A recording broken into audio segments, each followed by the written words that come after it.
Hello, I'm Tom, and when I first started recording at home, I made the mistake of trying to make everything sound as good as possible.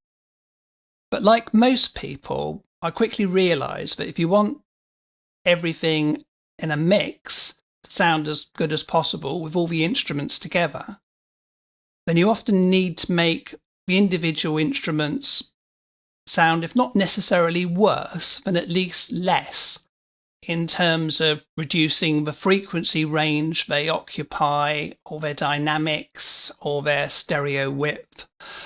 So, for example, the bass in this track, the bass isn't really playing a main role, it's just a backing one. So most of the cutting and reduction has been done to the bass to make it fit in with guitar and drums. So to start with, I just got a generic, just as a almost template starting point. I'm just chopping off some of the bottom end, some of the top end, and then specifically in relation to what the guitar and drums are doing, I'm reducing other bits, frequencies to fit in better with that.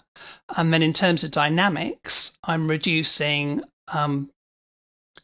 the loudest bits to level them down, and that all helps it fit in the mix, so you can get the bass so it sounds more audible but without sounding too loud. And also it's just straight down the middle in terms of stereo width. So if you were featuring the bass as main instrument, you might even want to use something like chorus and make it more stereo, and then reduce the other elements like keyboards, drums and guitars to fit in with that. But in this case, the bass is the one basically taking all the reduction. So in a way, you are making it sound worse, but then it will sound better within the context of a mix. But what I wanted to talk about in this video isn't just making things sound less, but actually using sounds that sound a bit crap in the first place, and why you might want to do that. So I'm going to go on and give some examples of, say, actually introducing noise into a signal, and of using techniques like bitcrushing, which will actually reduce the sample rate and give a poorer quality sound. And I'll maybe explain why you might want to experiment with that and why you want to do that. But to start with, I want to talk about using pedals that can sound a bit horrible. So a lot of old distortion pedals or old fuzz pedals, although some people love them, they don't necessarily sound great on their own. Perhaps best example, and one which seems to be getting a lot of interest at the moment, is the old Boss HM2 heavy metal pedal, which has become kind of notorious for, well, particularly for the Swedish sort of chainsaw sound. But it has been used by a lot of other people in other situations as well. So seeing this is getting so attention, I got my old one down from the loft. I thought, well, maybe this sounds a lot better than I thought I remember it sounding. But I tried it out, and no, it did sound pretty awful. But I was a little bit confused about this, because I know a lot of bands who had really good guitar sounds had used it.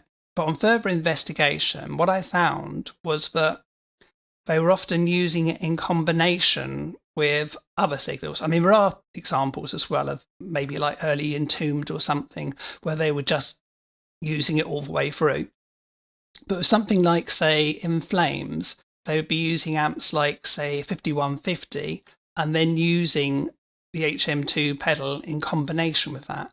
And it's not just extreme metal bands as well doing it. There's also like a lot of American session guitarists or hard rock bands also used them in combination with other guitar sounds in order to give different textures and different feels and different dynamics. So what I'm going to do to start with is just play you a bit of guitar track just using a heavy metal pedal, and I'll do it just one side to start with, and I'll just do a bit of the left and then the right, so you hear that.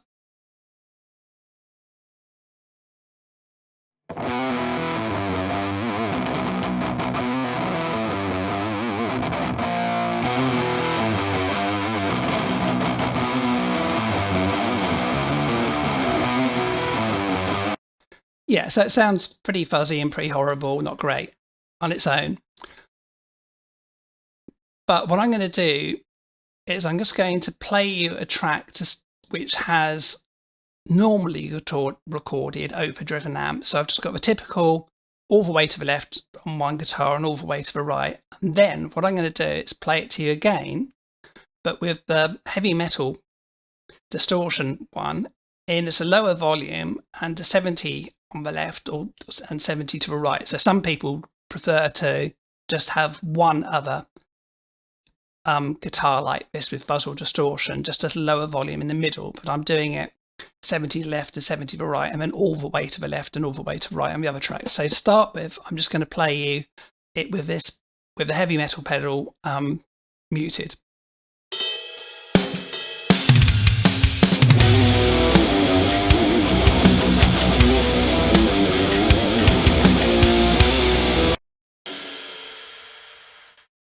Okay, so now you can see here the difference. I'm going to put it on with the heavy metal pedal as well in the background.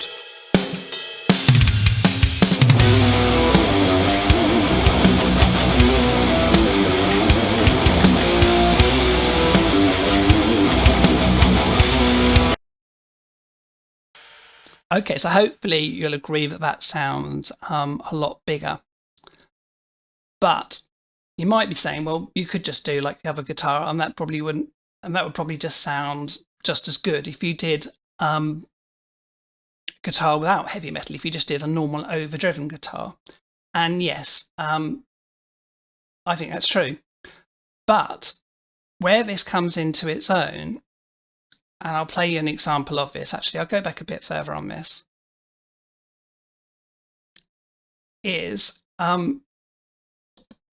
Actually, is this where it's switching off? No, I'll go back to here. Yeah, so where this comes into its own is the heavy metal pedal bit doesn't necessarily sound better from the other distortion, but it sounds different and it sounds fuzzier and thinner.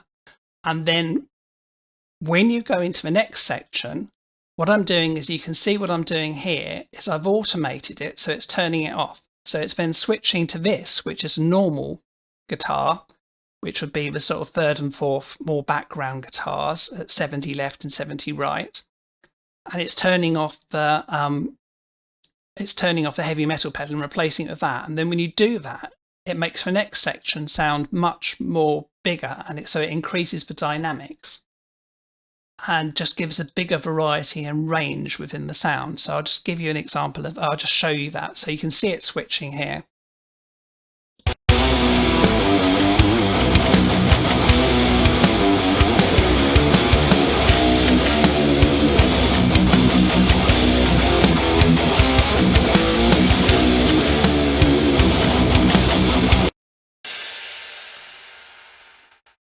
Okay, so hopefully that gives you some ideas of how you might want to use something like that. I mean, you might just think it will sound shit anyway, but it doesn't really matter as long as it gives you some ideas of how you could experiment with different fuzzes or different distortions or things that don't sound brilliant in their own right.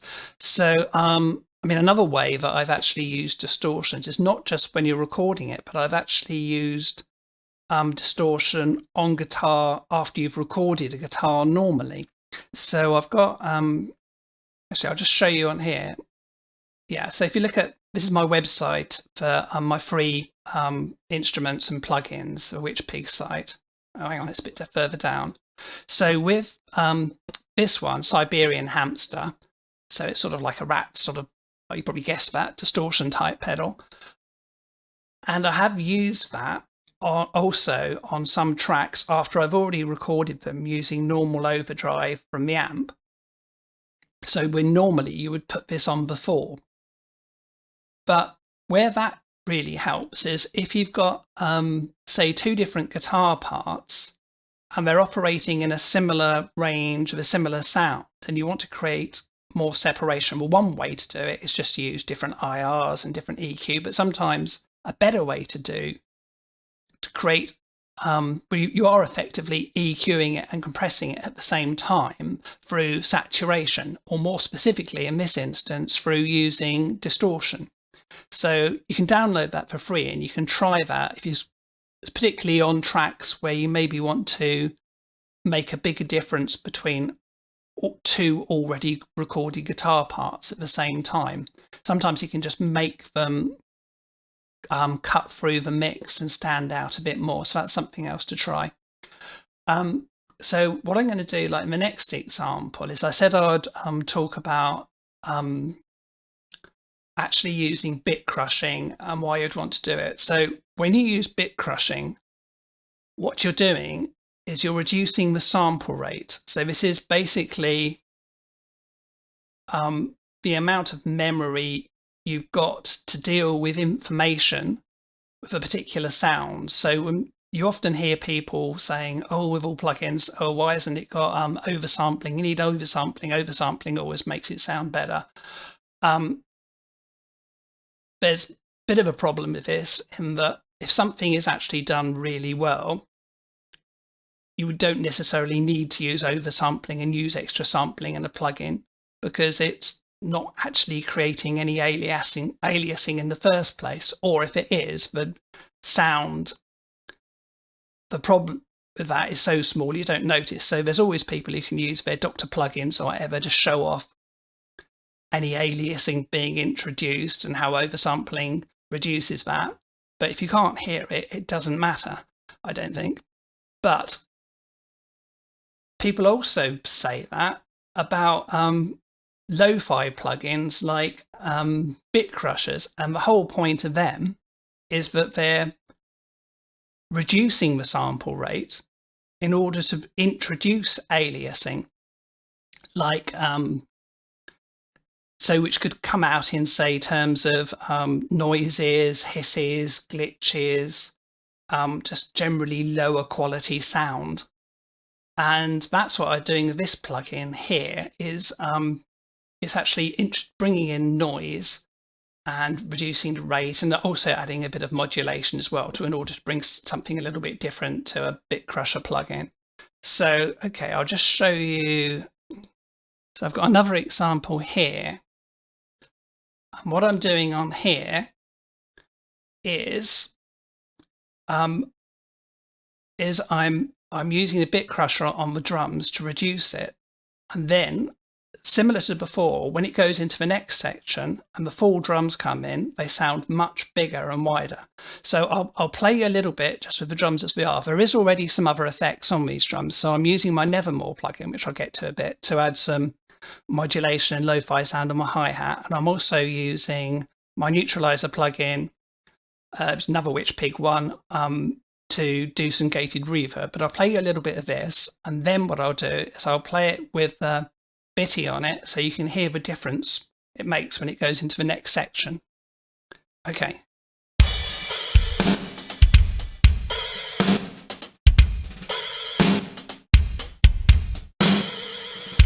Okay, you can hear a bit of a wobble there from the Nevermore on it.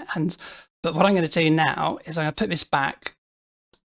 So this now was going to apply a bitty to it. You can see that's ticked it there, and it will come unticked when it goes into the next section, and then it will sound a lot bigger. You'll hear the dynamics when the full drums sounds come in then.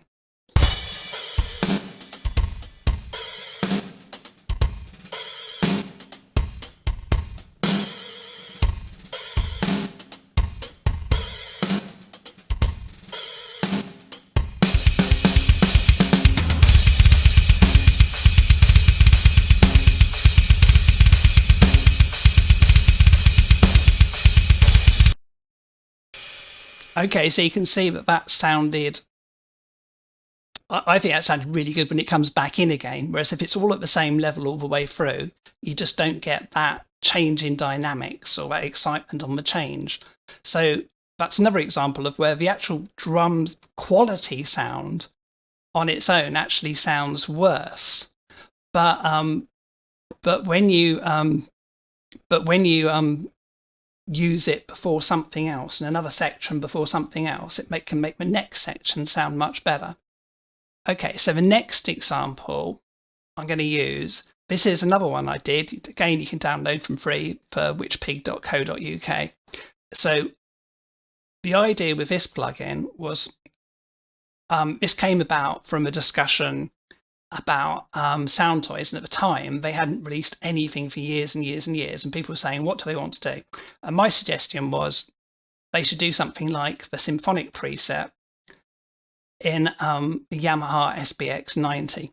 So if you don't know that, that's famous. Probably the most famous examples were on the Ozzy album No More Tears, Zach Wilde used it on the guitar on there. And then also Butch Vig used it quite a lot, especially on the bass on Nevermind. So that's why it's called SBX Nevermore. And it looks like a clone of a Sound Toys one. So that was kind of the whole point of it. And again, that's free. So what I'm doing on this is you'll notice that it's you can switch between 12-bit and 24-bit, and you can introduce notes on the noise. So on the default setting, it's adding in noise and reducing to half the sample rate, which technically gives a lower quality, but that's what gives it its particular character, and that's what makes it kind of sound cool. So I'll show you that in a second. So okay, so what I'll do is I'll play you a bit to start with the guitar on its own. So it's not using the SPX Nevermore to start with, and then I'll put it on, and you can hear what it's doing.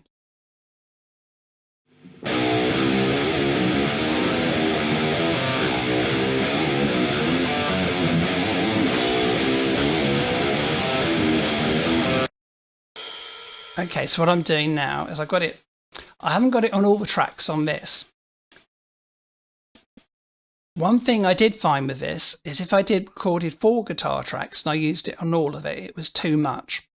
It just started to lose it. So on the main verse bit, I'm just using a left one and a right one. And then you'll see on the automation, I'll bring these down so you can see it. So you can see the automation there is then on the next section, the other guitar come back in, but on the 3rd and 4th, the lower volume ones, it hasn't got the SPX Nevermore on it. So, okay, I've just shown you what it sounded like before. Now I'll show you what it sounds like with it on. And you'll see it also when it switches on here. You can hear the noise now, but the noise is necessary. You need to create the noise because that seems to be an integral part. But I'll turn it off for a sec just to explain that.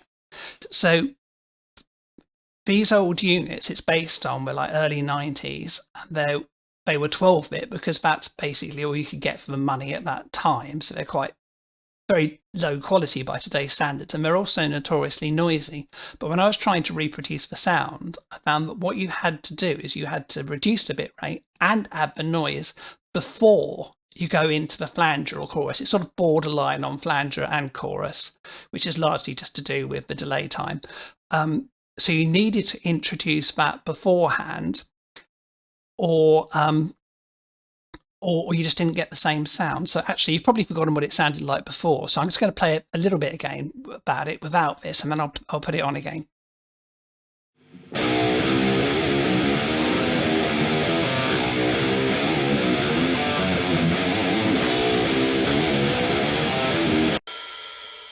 Okay, now you can finally hear it with it on, and look out for when it changes the automation.